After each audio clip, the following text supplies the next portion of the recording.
Hello. How are you? Good. How are you? I have a mouthful of food. Just a second. You're good. You're good. I shouldn't have turned the camera on so quickly. I'm like, ah!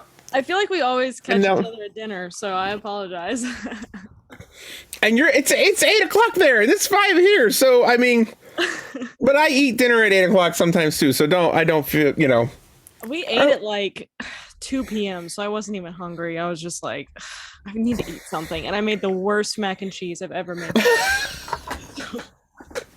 Was it worth it? No. Yeah, I'm just having these little peanut butter pretzel things, and Those are my favorite. they're delightful. And I just get like the Kroger, it's out here it's Fred Meyer, but they're like the Kroger brand, and they're great. They taste good. So My friend Raquel says it's 1 a.m. I forget where you're at. I want to say Brazil. I'm an idiot. wow. But 1 a.m. I appreciate you so much, Raquel, for everything you've done for me today. Hi, Linda. Hi, Julie. Hello. Hi, friend. How you guys doing? We're doing all right. I love the Good. bookshelf behind you, Julie. I love that. Look at Thank you. It's Thank like you, my pride Raquel. and joy. Hi, Bridget. Oh my goodness. Hi, Hi. Bridget. Hi. How are you guys? Good. Good. Oh, I love seeing book talk people here. I'm so excited for tonight. God, I know. I was like honestly worried about this discussion because the book is too good, I think. And sometimes I feel a lot more prepared when I know people are gonna like it. And I at least have something to go off of a discussion with. But I was like, this is gonna be 15 minutes long because I'm just gonna be like, yeah, this was good, right? Okay, we can go home. Thank you so much, guys, for joining. I really appreciate you. If you hear somebody yelling in the background, I don't know if you're going to, but if you hear that, that would be my boyfriend playing Call of Duty. It's fine. It's nobody's breaking in. Nothing's happening. You might hear a bad word. It's okay. I mean, it's fine. So thank you again for being here. I really appreciate it. This book is it's my last Caitlin Dowdy book. I've read all of her books now, and I just can't Same. recommend them enough. They're just so good. And I'm having like an internal crisis of which one's my favorite now. But a little bit of housekeeping. Follow us on Instagram if you haven't already. I'm trying to periodically throughout the month sprinkle in some pictures based off of the stuff happening in the story. But if you do follow me, you can see that I read this book entirely today. So that's how things are going over here. I did create a Patreon. I know some of you guys are already members, and I appreciate you guys so much for that. I did create a Patreon to do some reading vlogs, but also over there, I started the Morbidly Curious Book Club podcast, which was amazing. I spoke with Nathan, who people on Book Talk know as Schizophrenic Reads, and I just adore him. And then Allison, also on Book Talk as Books with Allison, amazing. And we had a really fun discussion about Cultish. My goal with the podcast is to take one person who did like the book and another person who didn't, and just the three of us kind of discuss from all angles, which I think is super important. Unfortunately, with this month, though, I got to find somebody who didn't like this book. So we'll see what we're gonna do. It might be an exception. I posted a video today about the book talk, and I got a bunch of new people in. So if this is your first time, hello, hi, welcome. So I at first just kind of, you don't have to speak if you don't want to. There's no pressure at all. I'm also live on TikTok, and I do post this video, the VOD, on my YouTube. If you're not comfortable with that, let me know, and I can like blur out your screen or something. On cue. Tell them we're sorry. Yeah. That felt pretty devastating right there, whatever happened. So Yeah, right. He'll be fine. Pinot Gris, by the way. $5 from Aldi, delicious. So, you don't have to speak if you don't want to. Here. Totally fine. Nice. But I just kind of at first ask what you guys thought of the book overall. If you were to give it a rating, if you want to do that, you're totally fine with that. I know some people don't like to do ratings, that's totally fine, but overall thoughts of the book, what you thought of the writing, what you thought of the storytelling, in general, what did you learn, like cool fact, and then we can get more into the nitty-gritty of it. So yeah, Ralph, if you want to take it off. Oh, sure. 4.8 out of 5, 96%. And I think we talked about this a little bit off chat, that Caitlin's writing is. I wish I could write an email as good as she writes a book. It's just that good. It's so engaging. She is like the Anthony Bourdain of death, and I know that sounds really weird, but that's the only way I can describe how good her writing is in terms of putting you in a space. You feel like you're there in the moment, and that's really emotional and really powerful. So yeah, loved it, and probably my favorite of hers. Oh, I would say. I don't make me rank them. I know, but maybe because this is the newest that I've read, it's just so, she just gets better and better. Yeah. So. Oh yeah. I was thinking too. I was having one of those weird thoughts. Like, I don't know if I want Caitlin Doughty to handle my body or just write books for me. Like, I can't decide which one I want her to do. Or write a book about my body. Wait, no. I feel like she would handle that really well. So, well, I don't know. Anybody else? You guys can, like, I know there's like a few people in here, so if you want to raise your hand, you can. Yeah, Bridget. I thought it was absolutely fascinating, just the content in this book. I was actually trying to like think about which area was my favorite about what they did with the bodies. And I really enjoyed her sense of humor coming through. I think I laughed the hardest. I don't know if you guys remember the part where she said a bear burial, and then she's like, burial, if you will. I was just laughing so hard at that. But I love when authors' sense of humor comes out in their writing, and I really appreciated that. This was my first Caitlin Doughty book, so I'm excited for sure to read her others. Yeah, she's great at that, and I think it's important with a topic like this to handle it kind of, I don't want to say in like a lighthearted way, but sometimes it's best to approach these situations without it being so grim, I guess, for lack of a better word. Somebody in my TikTok chat said that they couldn't make the call. Totally okay. I read this and loved it. It made me think about what I wanted in my own death. Said told me he likes my shirt. I love you too, said.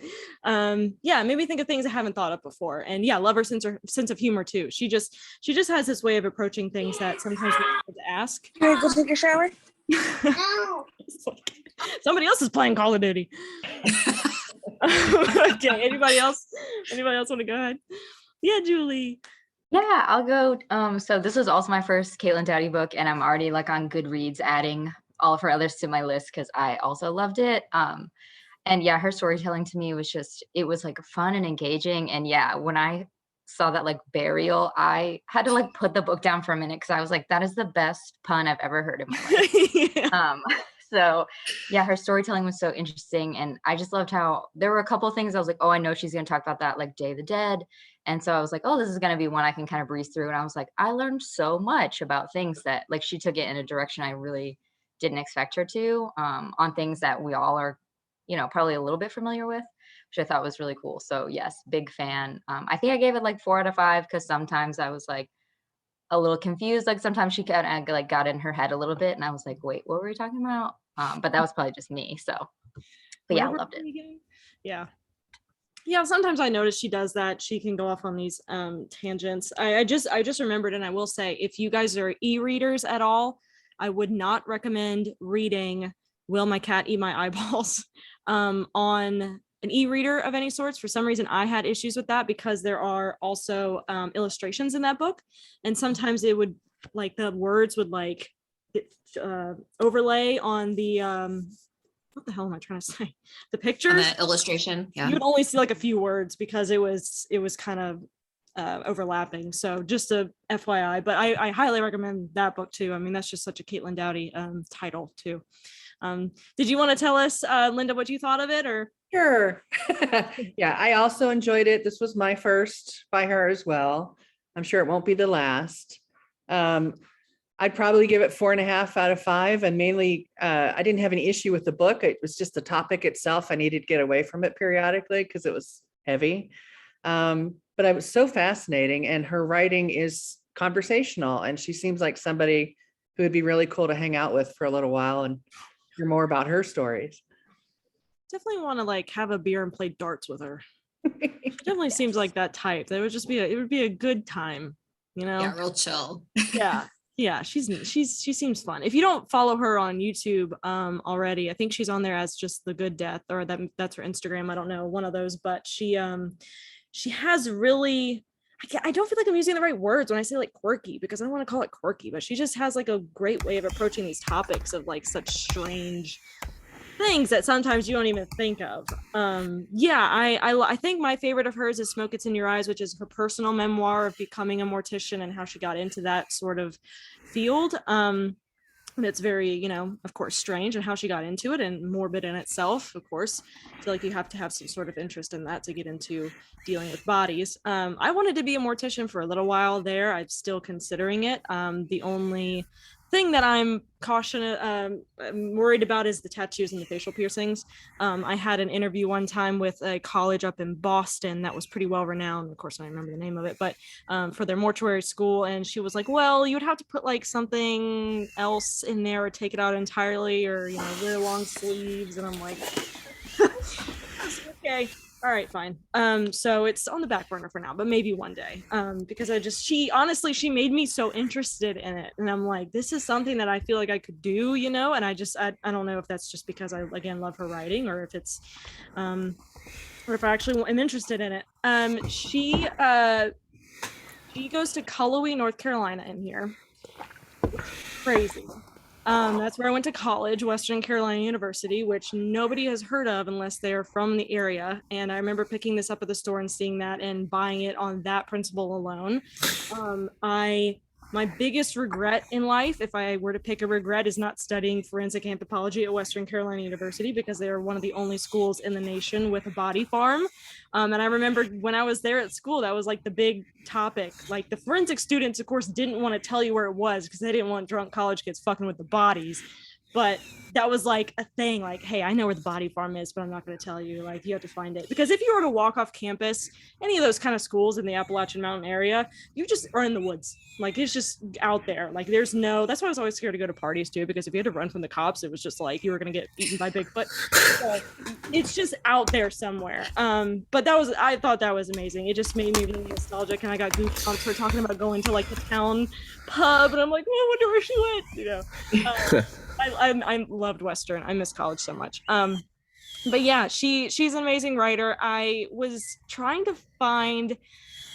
I typically create my own discussion questions for the book club, but I felt like I needed a little bit of some assistance with this one, because I wanted to handle the topic appropriately and make sure I'm handling it with care. I'm very very fortunate to not have dealt with death too much. I still have all four of my grandparents. I had a crazy there was a friend of mine, or she was a loose friend. I mean, I definitely knew of her, and we grew up in church together off and on, but she died in a car accident when I was a teenager, and that was like probably the most profound thing that had happened to me in a long time, and that is on that level. But other than that, it's not a topic I'm very familiar with, and I think that's with that, I needed to be a little bit more prepared with my questions and make them approachable, kind of like Caitlin does. So I found Mentor Public Library. I wish I could tell you where that is. Unfortunately, I didn't write that down, but they had like 19 just amazing discussion questions. I'm not going to ask all those, sorry. 19 amazing discussion questions that really deep dive into the book. But again, kind of like Linda was saying, you needed to take breaks every once in a while too from reading this. And this is a book that I was keeping in mind too when I was thinking of creating this book club. I mean, this is just like the perfect situation for this. So on that topic though, like, did reading about these different death practices make you kind of uneasy, or were you intrigued more so by the different traditions? Because I think all of us, except for Portugal, is everybody in the United States? Said is not. I think everybody pretty much is in the United States, which makes it even more interesting. Because I feel like one of her main topic points with this is changing the way we see death in the West and changing how we interpret it and making it less of a taboo topic, which is like a huge thing that she does outside of the book. That's like her biggest thing, is making this a more approachable topic. The best example I could think of was, this is ridiculous, but I was watching Unsolved Mysteries, the reboot. And there was one episode where this woman was killed, and unfortunately, it being Unsolved Mysteries, we don't know who did it, but her body was eventually found and her ashes were sent back to her husband because he was the last person to have, I guess they were still married legally. So he was the one who took possession of her ashes, and he of course was very abusive to her and a horrible person. And of course it makes you think like, okay, well, I don't want my ashes with somebody who was an absolute dick to me. So it kind of like made me think too, like, okay, maybe we should be a little bit more prepared about these types of things, but it's such a taboo topic, I guess. So did it make anybody uneasy, or was it kind of or did Caitlin make it easier for you to approach these type of things and make you think about it? Heather Goodman raised her hand. Oh yeah, sorry. I'm still getting used to that. It's so cute. Oh, yeah, it really is. I was going to say that I found this book for me really comforting. You know, like I've had quite a bit of death in my family, including losing my father 12 years ago. And these are they're like deaths that weren't sudden, but they happened quicker than we expected because he was in hospice care. And no one talked about what they wanted when they died. And after that happened, like I started thinking about what I wanted. And this is my first book I've read of hers. I've seen her through YouTube, but I found it very comforting. I consumed this book in hours. I couldn't put it down. But I'm like lost for words as to like how much I love this book. And just hearing about like things that you can bring up when you're talking about funeral planning and stuff like that. And then just hearing about these beautiful practices around the world. I kind of wish I lived in Bolivia so people can dress my skull up or something every year. But no, I don't know. I loved this book. I found it easier for me to even start thinking more about me and, you know, having conversations with my close family. I love to hear that. I love to hear that. I'm so glad. Yes, Bridget. I went into it knowing that she was going to speak of death in a more positive light. And I went into it knowing, okay, I'm an American who looks at death as like, we mourn it, we look at it more negatively and all that kind of stuff. And so to use Heather's word, it was comforting to me to kind of see all of these other viewpoints from around the world. And it made me look at it a lot differently. Mm-hmm. Oh yeah.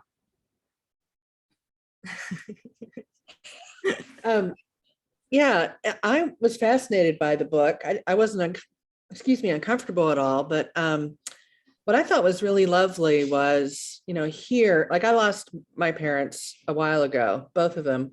And it was over so quick once they died, and then you had the funeral, and then there's nothing. And you kind of look around and you think, like, how can the world still be going? How can life still be going on when this monumental thing just happened? And what I thought was awesome, especially like in Indonesia, that must give the people during their lives a real sense of comfort that they're not going to be forgotten, that this is an integral part of their culture, that, you know, your family connection is so strong. I just wondered, you know, about like depression. Is there much depression in Indonesia when you have this strong connection to family and that kind of thing? And I just found it quite fascinating and lovely that the ritual continues and continues, and they're not forgotten and are still a part of daily life.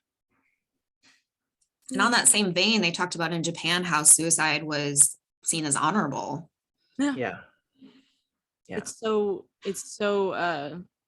just so different. Like I love that. I love that. I mean, it's obviously not like love that, but like I love seeing how different cultures react to death differently, because I feel like it's one of the only things that maybe the only thing that we all have as humans in common. Like, we're not immortal. Ralph. So I've got a lot. I think I've mentioned before in club that I've got a lot of family members who have kind of been in the corporate death industry. I mean, not causing deaths, at least that I can know of. I mean, I did have an uncle who lived in Philly. Anyway, but it's really it is really interesting to me. The Western culture, my family sadly has experienced a lot of death. Like this past week, last week would have been my sister's 45th birthday. But we lost her in a car accident 20 years ago, and that, it still hurts. And it's weird because of the fact here, this Western culture, I feel like even still mourning her sometimes, we get this thing of like, why don't you just get over it? It's like, well, it's one of the most, she was my baby sister. It was one of the most defining moments of my life. And I found myself wishing, oh, how I wish I lived in another one of these cultures where it would be okay to still mourn her and to still carry on her memory and to still share those feelings. So when you announced this book, I picked it up, I devoured it, and then I read it again a couple days ago. And again, it's such a quick read. I just got through it so quickly. But I am still blown away. As many people as I've lost, that this is the way we look at things. It's like the body is whisked away. It goes to the funeral home. It's shoved with a bunch of chemicals. It's thrown in a box that we paid way, way too much money for. And then it's buried in the ground in a huge concrete crate. And that's it. And then you're just expected to get on with your fucking life and move on. So this book was kind of really healing to me. I think it's such an important book, that those of us who have lost and lost deeply, that it is okay for us to still hurt, and it is okay for us to still mourn. And there are places in this world where culturally it is celebrated. Mm-hmm. And our loved ones are still celebrated, and and that's fine. Yeah. So I felt like, not to get too emotional, but I felt like it's just like it gave me permission. Yeah. It gave me permission. Yeah. And this is something that's going to bring up, all the emotions. You know what I mean? It's welcomed here. This is a safe space, of course, but and it's so scary too, because you just have so many questions, but like, what are you supposed to do? Now what? You know what I mean? What happens next? Am I just supposed to make lunch now, or am I, how do even something could have happened 50 years ago and you're still going to feel those things. And I think one of Caitlin's messages is to ensure that you do, and make sure that you understand and know what's going on, I guess. To put it, I don't know. She words it way better than I do. Did anybody else want to voice on that? So I will say definitely, when I was a kid, I was petrified of death. So I don't know why. It was just one of those things when I was little. And my family, we haven't really had a lot of experience with it. Honestly, the most traumatic thing was 2 years ago, we had to put our family dog down, and that was the first death that I really experienced. And just a few months ago, we lost a really close family member, and it was really hard I took a day off of work to go to the funeral, and then it was over, and I was like, now what? So it was really weird. But I do feel like this book kind of gave me the same feeling of I wish I lived somewhere else where it was more celebrated and we could spend more time, doing those things. And I feel like Caitlin made me feel like it's okay to do other things. And, we have this kind of culture here in America of the way that we do things and handle funerals and stuff. But, whatever I need to do to make it better for myself. And, if I subscribe to something else that's perfectly fine. So I just feel like hearing all those different stories of other people and how they approach it, I feel like it eased some of that discomfort I have about death in general. Because I'm also a teacher, and one of the classes I teach in high school, we actually do a forensics unit, which is really, really fun. But we treat death very like I want to say like cavalier. It's kind of like we do like a fake crime scene and we do like autopsies and stuff, and it's like a really fun day. And like, my admin always comes to watch, and then it's like, okay, but this is like really happening. Like, these are like real death situations, and we treat it kind of like as a fun day. So it's like interesting. To be fair, don't a lot of high schools like seen a drunk driving accident too, and have this like really morbid moment, like with the fire department showing up and then like two of your Yes. classmates are bloodied in a car? Like, relax. Yeah. This is fine. Right. We're Right. Yeah. learning, okay. The high school world is weird. I'll tell you what though, I took a forensic class in high school and I loved it. It was Yeah, so it's cool. it's fun. It's fun to teach. Like we do the whole first half of the class is like forensics and like crime scenes and autopsies and stuff, and then we move. It's biomedical science, so then we move into some other things. But so it's really fun to teach for sure. The kids always enjoy it. Like everyone's into forensics, and almost does anyone watch like SVU or Criminal Minds? And I always get this. It's like yeah, me. So they love it. And I think this is off topic, but I think it's super important for high schools to start teaching some more career focused classes like that for people to kind of ready themselves for college. But that's a whole different. I agree. We had a teacher in our school, and when I was going to high school, teach a class called thanatology, and the class was called On Death and Dying. That's really and it was cool. and it was a science class so you could take that was literally the study of death, like what happens to your body, like and she went through all these cultural things, and I think like some of it, like rereading this book made me remember how much I'd forgotten, but yeah, it was an entire semester and it was incredible. And she was a great teacher, and it was a fascinating story about like especially like the science of like this is what happens to your body at this stage, but it was also about the emotional toll it takes on the people left behind. It was incredible, which at a high school level, the fact that she was allowed to do that was incredible. And her sister was murdered, and it was an unsolved case. And so that was obviously something really close and dear to her, that this class was really, really close to her. She's one of the best teachers I ever had too. She was an incredible human being. Yeah. That's awesome. It's definitely a personal level. I appreciate that. The guy who taught me forensics was the golf coach. No, he actually taught biology. He did teach biology. He did have a little bit of he actually had like a messed up arm because when he was in the military, a tank rolled on him. He was a pretty cool dude. Anyway, did anybody else have anything to add to it? Mr. Fran, I'll never forget him. It was a trip. I forgot about that guy. I actually had an appendectomy in the middle of that one semester of high school. I think it was the first semester of my senior year. And I missed a lot of school before and after because I was so sick, but I couldn't figure out what was wrong. And then I had it. And then of course I was in the hospital for like 3 days. And a lot of the teachers were just absolute jerks about it. But Mr. Fran was like, okay, if you help me clean up fake blood, I'll pass you. Like, just stay after class sometimes and help me clean this shit up because I'm tired of dealing with it because it's like corn syrup and like gross and shit. Anyway. So obviously this, like we have mentioned, this brings up topics of what I want with my own body. I'm still thinking about those kinds of things with me. I would love to have my tattoos preserved because that's a thing now, apparently. It's gross, but you could do it. Somebody just skins you and they could put it up and preserve it. I think Caitlin has a video on that, actually.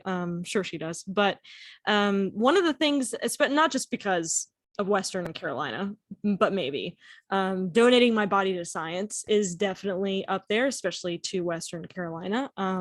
And having kids pick up my bones just sounds like a grand old time because I feel like I'd be doing something useful. Or, and actually, if you go, which I think Ralph put it in the chat, if you go to Caitlin's page, I think the pinned video is a group of people who compost, or at least make you a tree or something like that. So it's an interesting twist, I guess, I don't want to say twist, but it's become a more I guess recent thing to have your body do something good. Like how instead of you just being put in a box, actually make you like a tree or something, giving back to the earth because you're just going into the soil. Might as well do something while you're there. So would anybody here give their body for science? Is that like an option? I would totally do that. I would totally have students learn, especially if I'm like brutally murdered or something, like lay me out, inspect I me. would totally do that. Yeah. I would 100. Yeah, and I've I think told my it's good. friend several times I'm a donor, and he's tried to talk me out of it. I'm like, I'm literally not going to do anything to my body. Like, just take it. Like, I don't care what you're going to do with it. I'm just gonna What lay you there gonna do with anyway. it? Yeah, exactly. And I also have tattoos, so that'd be cool if you can preserve it. So why not? I gotta find the video and post it, but I think Caitlin might have done one on it. Just about, yeah, that's, I think they can literally skin you. I think they can literally skin you alive and just put them up in like a formaldehyde to preserve it. Instead of you being like in a jar, it's like you being in a frame, which I think is super cool. But so if you were to do that though, would you want it for like something that they do at Western Carolina where they kind of test you or test it to see if you would compost, or like would you rather just be laid out in the body field so people can inspect how you decay? Like, has anybody thought like that far into it? I mean, this book definitely made me think that far into it. Also, Yeah, I was like, dude, that'd be sick if I was like a skeleton in a classroom. Like, how cool is that? little cage around me. I've always thought of that. Like when I was taking like classes in like high school, I'm like, that's a person. Like, how cool is that? Right. Oh, and I love that. I love that part too in the book too, where they were talking about the students reaching out and trying to find out more about the person and like how devastating that probably sounded, but they're not just a person, you know, it's somebody with a name, somebody with a past. Do wood chips cover body scent from cadaver dogs? Did anybody else catch that part? I'm like, what? That I was like, is she telling us how to murder and hide a body? Yeah. That's why they call us the Morbidly Curious Book Club, because I think probably, don't deny it, every single one of us was like, you know. I think I tabbed it. It's one of the tabs that's sticking out the furthest. Yeah, if the cops ever come in and find that and you're like, you have some explaining to do. My search history alone. Well, Right. it's on I'm on all of the lists. Okay, Raquel said, I feel the same. I would love giving my body to science and just become one with nature. That's a better way of explaining it. Becoming one with nature. That's like more of the phrasing that I needed to use. Let me try and go through these 19 questions and see if I can think of. Also, the artwork in this was just so good. She always finds the best people to put artwork in her books. Also, what I was going to say earlier too is, as far as somebody who I wouldn't say is grieving currently, maybe somebody who has lost somebody maybe a little bit longer ago, a couple decades ago, this is definitely a book I would recommend if they are open to that sort of thing. Her other book, it's more humorous, like, you know, strange questions that kids have asked, like, will my cat eat my eyeballs? He's sleeping. And the other one is just her own memoir that I was talking about earlier. So this one is probably the best to approaching death and how we view it. And then the other two have a different tone to them. Just wanted to put that out there. I was about to ask just really quick, how many different covers are represented here? Because like there are so many. I noticed how many different ones, including one that you posted, Patricia, I think somewhere, that was a really even more unique than this one. The one, it's the one on somebody had. It's the one on my TikTok live right now. Yeah. Well, this one I found. Yeah. This one I found at Book Soup over in LA. This is the UK version, and this is the only book that I've broken the spine on accidentally, and I hate it and want to buy a new one. I'm a loser. I went with the ebook. No, but I'm definitely gonna buy. I'm one of those where, like, if I'm not sure, I go ebook first and then I buy it. So this is one that's on my list to buy. Smart. No, I totally get that. That's We live in a really very small sim- apartment. I'm limited to this bookshelf, or my husband will literally kick me out of the house. So I gotta like pick and choose. Mine over here is overflowing. Also had one of the cats wipe out the bottom shelf because he peed on it. I had to throw away 2 books, and luckily they were good ones to pitch. Is the cat still with us? Yeah. Wood chips. For now. He gets super stressed, and he wiped out that. Chris bought a brand new like $200 something softball bag, wiped it out over there. But yeah, it's not this one. Him and I are cool. Hank and I are friends. The other one, it didn't come near me. Yeah, so a big topic in that she's asking a lot of questions in here is Japan, which was mentioned earlier too. The question is, Japan seems to have integrated technology in death, cremation, death hotels, family members, etc. Do you think technology could be an asset in the funeral business? Do you support the integration of technology? Why or why not? I'm sweating. I think it's interesting. For me personally, I mean, I think I think, sure, why not? It's also like a big part of this too, which I kept having to keep reminding myself, is like, it's the person's wishes. Like, as crazy as sometimes it may sound, I have to like remind myself, like, okay, this is what this person wanted. Mhm. Like, you could, string me up by the ankles and dance around me by a fire. That's how I want to go, or something like that. And people would be like, why would you do that? It's because that's what I want. You know what I mean? So I tried to keep reminding myself that, and try and get out of not only the Western culture mindset, but also just approach all aspects of how we can handle bodies. So yeah, technology. Yay or nay? I think that same section mentioned that people would visit their loved ones virtually.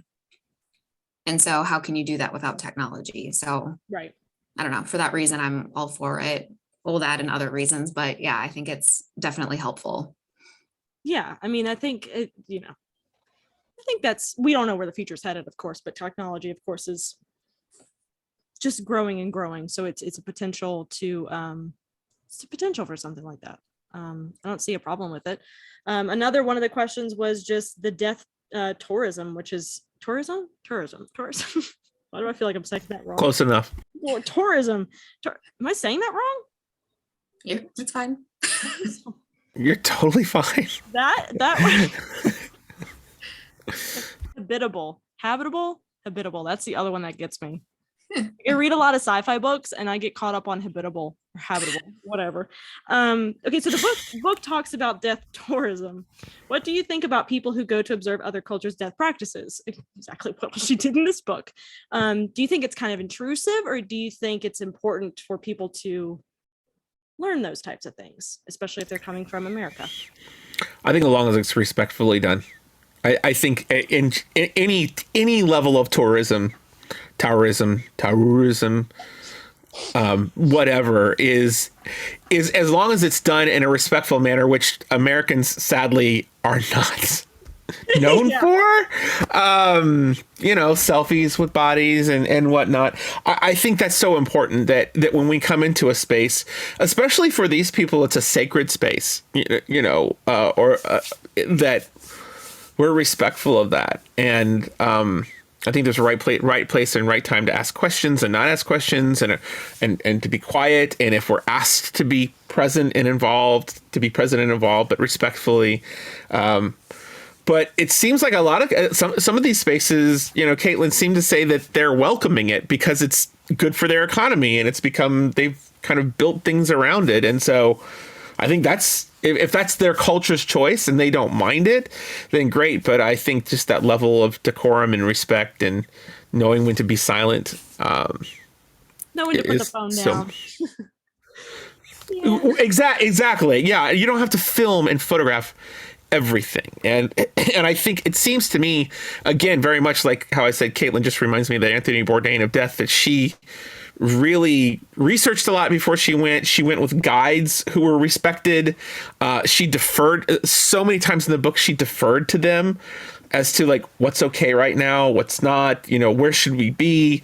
And I thought I thought her approach was extremely a really good guide and model as to, if we ever chose to do that, how to do it.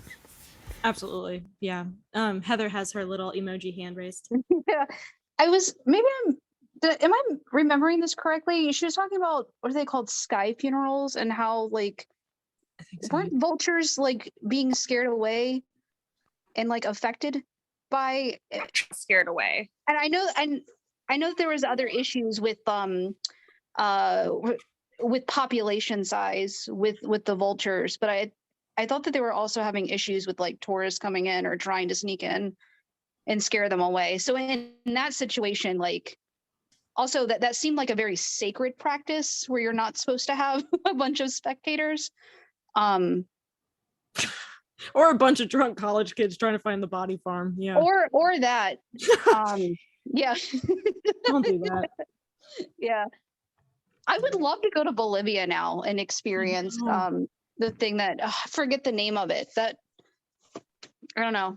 That chapter specifically really intrigued me. There was one, it was right at the beginning. Where the heck was it? Well, the Colorado place seemed pretty cool too. Yeah. And of course, I would always suggest for people to go to little Cullowhee, North Carolina. Love it up there. Can't guarantee you'll see anything. Indonesia. Where she goes with Dr. Paul Kudunaris. Mhm. Google that guy. What a character. Wow. Nice. Yeah, I think I would love to go see that too. And I actually, because she mentions beans, where was it? Oh, the hashtag Londa caves. Yeah, this was so funny because she's claustrophobic like I am, so she wasn't going to go any deeper. I saw that this move would require crawling on my stomach through a tunnel. Yeah, not gonna fucking happen. She said, yeah, that's okay, I'll stay here. Paul then goes to go take pictures, which he has a book, and I put it in my Amazon cart. It's just gonna fester there for a little while until I finally pull the plug, but he's got some amazing pictures on there. Cell phone was only at 2%. Minutes went by. From their perspective, because a family came in, a mother and several teenagers, Indonesian tourists. From their perspective, I must have looked like a possum trapped by car headlights against a garage wall. In gracious, elevated English, a young man positioned himself at my elbow and said, "Excuse me, miss, if you will direct your attention to the camera, we will create an Instagram." Flash went off, and then she was put on the hashtag Londa Caves. So if you were to go to hashtag Londa Caves on Instagram, you actually see beautiful pictures that people have taken in Indonesia. But yeah, she really makes it seem like we should on the topic of death tourism, should approach it and should go see different cultures and how they approach these sort of things, especially coming from the West. So I don't think it's something we should fear. I think it's something we should possibly do that would make us more comfortable, COVID pending, but respectfully, like Ralph was saying, absolutely respectfully. And maybe familiarize yourself with the actual cultural practice before doing it. And not just show up and take selfies with What's this? unless it's welcome, Right. Absolutely. Yeah, I think at one point she had said something about a lady with an iPad. I think it was during that Indonesia trip. And I just wanted to hunt that lady down and find her and just, I was so mad, like listening to her talk about it. Yeah, that was so cringy. Yeah, it was. Hated that. Just like take social cues from the people around you. Right. I was just like, ugh. So funny too, and I didn't really want to bring this up because I don't remember. Caitlin might have, but I don't remember her specifically. No, I probably should. I don't know. It deals with Christianity, so I don't want to touch it. But just how I guess it made me think. Especially growing up in the South, where I'm surrounded by Christians, and how certain religions, I'll say that, I'm treading on mighty thin ice, how certain religions have sort of an afterlife, right? And they have sort of a place that is beautiful and promises you nothing but happiness and amazement and, however that may look to you. So it's interesting how cultures like this here in the South handle death when supposedly, according to them, they're going to a place that's amazing. You know what I mean? And it made me just think about the culture that, or the culture that I'm surrounded by, and how we mourn here despite it being almost a good thing. You know what I mean? I don't know. That was just a side tangent. Well, and it's interesting to me that to be careful, like you are, certain faith cultures do that, but then there is so much preservation and concern about the body being shoved with chemicals and embalmed and put in the most airtight casket they can be put in, and then put in the most airtight concrete thing to be put in to be preserved from here and ever after. If they truly don't care about what happens to the body, because the body is just a vessel,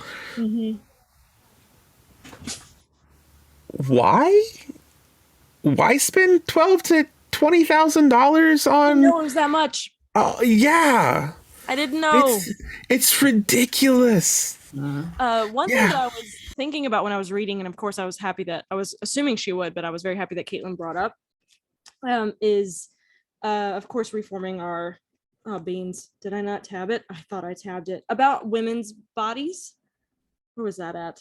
Ah, shit, bird. I'm so prepared. Can you tell? Yeah. What's it below? No, that's not where I wanted it. But she at one point mentions, badass women. I think it was in the Western chapter, actually, the Western Carolina chapter. Oh shit. Good stuff, guys. We're on track. Here we go. Page 136. Women's bodies are so often under the purview of men, whether it's our reproductive organs, our sexuality, our weight, our manner of dress. There is a freedom found in decomposition, a body rendered messy, chaotic, and wild. I relish this image when visualizing what we become of my future corpse. And I really appreciated that. I highlighted that one hardcore. Yeah. I mean, not even just women, but like just of course, but just bodies in general. How I feel like there's always just so much pressure on us when we're alive, and then after we're dead. So it's like, will we ever catch a break? Who knows? I really appreciated that for sure. I knew I highlighted it. So actually, I kind of spoke on this in one of my TikTok videos recently. Totally off topic, but one of the questions was talking about the topic of religion too. Both Muslim and Jewish traditions require that the body of a deceased loved one not be embalmed and be buried as quickly as possible. Yet the American funeral system has laws and regulations that interfere with these and other death cultural traditions. Why do you think that is? And is there anything we can do to change that system? I was talking about grave robbers and body snatchers.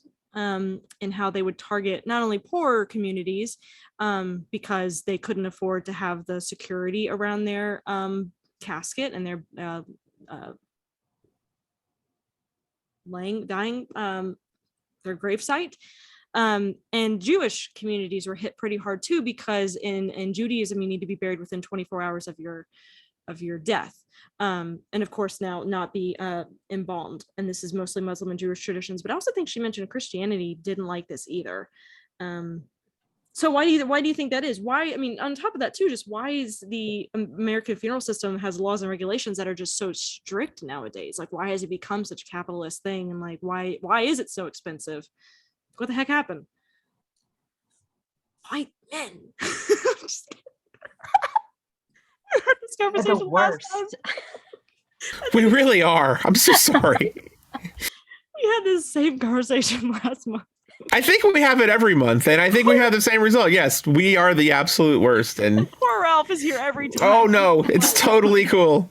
It's totally cool. I couldn't agree more. I mean, the legitimate self-loathing I have for those of me who, yeah, it's a bad group to be part of. I'm sorry. It's okay. Oh, I feel so bad every month. It's okay. Every month. I agree. I agree. You're not hurting my feeling because I'm the one screaming amen the loudest. I'm like, yes. Why? But why do you think that is? I mean, on the side, aside from money, I guess. Like, do you have any other theories, or what? How did we get here? besides white people. I think a lot of it has to do with money, to be honest. I think most of it has to do with money because there is so much money in it. A modern funeral, like I said, I mean, they want $3,000 to $10,000 for a casket, depending on how adorned it is. Yeah. And of course, embalming is an extra cost, and this is an extra cost, and this is an extra cost, and you get the funeral home for 2 hours, and they bill you for that, and they bill you for the transport from the body from the hospital to the the funeral home, and from the funeral home to the cemetery. It's all about upcharging, and that guilt that they feel of like, well, don't you want your loved one to have the best possible death? And Such a shitty thing. don't you want them to live with dignity? Copyright 2022, because it's like, I can't remember which one has a dignity trademarked. She mentioned that at the beginning of the book that, money. People are so, it's such a vulnerable time too for family members. So like, it just makes me feel gross. I feel so gross and not want to be a part of it at all. Like, just throw me in the backyard and barbecue me. You know what I mean? Like, fuck, don't pay for any of this. God. Wood chips. Yeah, apparently. If you want to hide me, wood chips. You're not gonna smell it. Wood chips and something else. I can't remember what else she said in there. Alfalfa. Alfalfa, yeah. It's like, We take wait anything from this book. Pro tip. a second. Those of us writing big alfalfa and wood chips. I really like this book. That won't look weird, buying those at Home Depot in a couple of weeks. Yeah, it's no longer the shovel and the gloves. It's the alfalfa and the wood. Alfalfa and wood chips. Like you're not getting the body bag and the gloves. Gosh, there was such a funny, I don't know if you guys listen to True Crime Obsessed or if you've heard of that podcast. They had an episode on the Oklahoma City bombing, and I can't remember, I think it was Timothy McVeigh that they were talking about. Of course, like we mentioned, I think last month too, when talking about Oklahoma City, there's like 8 different things that happened within that 2-year time span. I think it was Timothy McVeigh though that went to like Home Depot and got literally like A murder lie kit. and like a body bag and a shovel. And the podcast hosts were like, does this not look weird to the people working there? Like, jokes aside, like, boop, do you find everything you need? Like, body bag, shovel, come on, weird. Anyway, so let's see, we kind of talked about pretty much everything that I wanted to cover. Again, this was a great book, so it's hard to find discussion questions about, because it's easier when people don't like it. Which, by the way, the next month's book, 18 Tiny Deaths, had a kind of a low rating on Goodreads. I don't know why. Did it? It was like low for Goodreads, like a 3.3, which is not bad. It's still in the threes.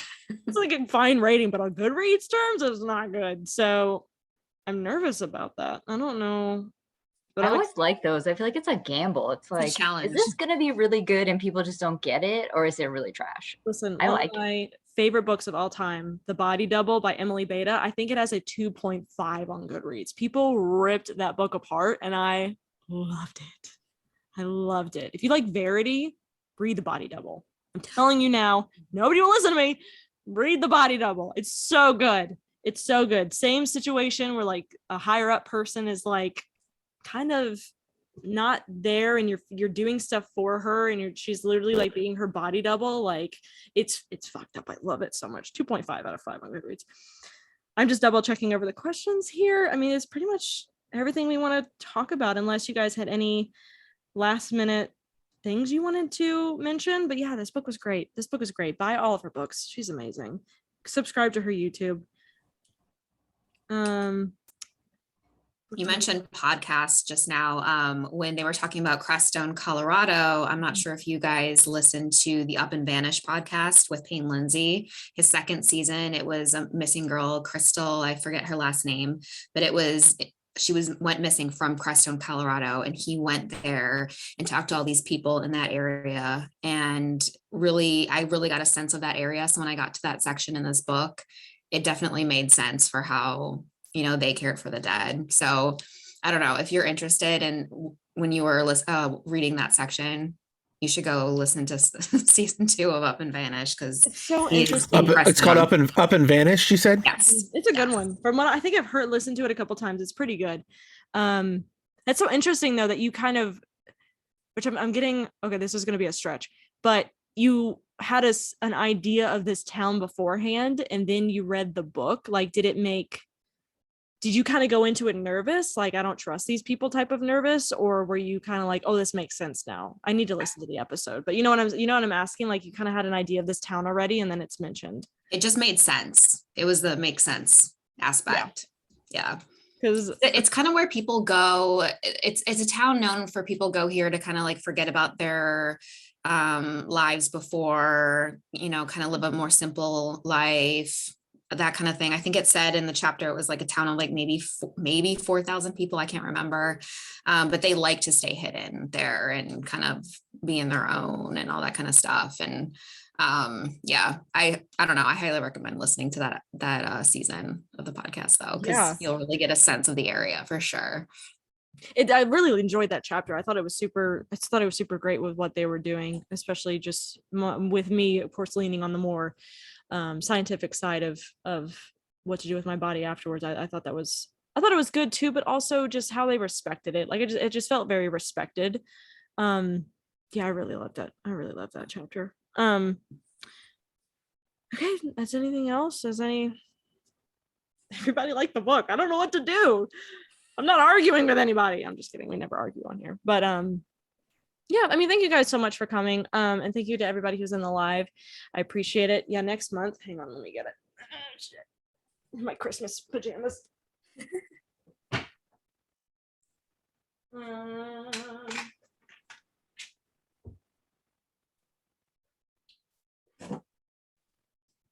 went a little crazy on our polls and literally decided like on the next half of the year what to read. But some of them were so close. I was like, fine, I want to read these anyway. So yeah, next month is 18 Tiny Deaths, which does not have a good rating on Goodreads. I'm interested to see.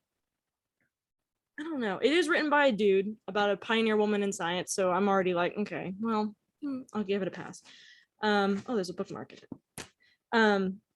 It does have pictures in it, which I do love. That's actually one of the things that I was thinking about with this book. I sometimes wish it was like really morbid, gross pictures in it, but I did appreciate the illustrations. Yeah, I don't know. Maybe it's just his storytelling. I don't know. Anyway, and then I think after that is Hell in the Heartland. Mm-hmm. I think after that's Hell in the Heartland, and then we had Radium Girls. This one is very popular on Book Talk. Ghosts of the Tsunami in like June, I'm worried is not going to be. I don't know if this is like a good morbidly curious pick. Like I don't know exactly what it's discussing aside from I grabbed this book again from Unsolved Mysteries because there was an episode about this and how people were seeing people after the tsunami and like the whole town suddenly was overrun by ghosts essentially. So I hope it's like on some sort of the same topic as we typically read on, but if it's not, I apologize. Yeah, so okay, so somebody's asking when you're done, do you mind explaining your Patreon, Impact the Book Club? No, I just have extra stuff over there, including reading vlogs and the podcast episode that I did for Cultish. Episode 1 is actually, I put a link, I hit a link in the messages tab on the book club's website. You can listen to it for free just because I love you guys. And I thought it was really great. And I love Nathan and Allison. And I thought our discussion was really great. So if you go over there, you'll find a Pinecast link. And then you can check it out for free and see if it's something you're interested in. But the Patreon is just extra content. It's just fun, extra content. It's reading vlogs. I recently read 3 books and I hated all 3 of them. And it was a good time because I'm just ripping them shreds in this reading vlog and showing you lots of cat content. So nothing's changing. It's just more cat content and more books. But yeah, I appreciate all of you guys being here, and I'm very excited to get to all of these. I think there's actually a show about this one too, so we might do something with that. But yeah, thank you again. I appreciate it. This was your first time. I hope it was everything you imagined and more. yeah, and I'll update you guys at all on Instagram or on the book club's website. But I appreciate you, and I will see you guys in a month. Thank you. Bye. Bye.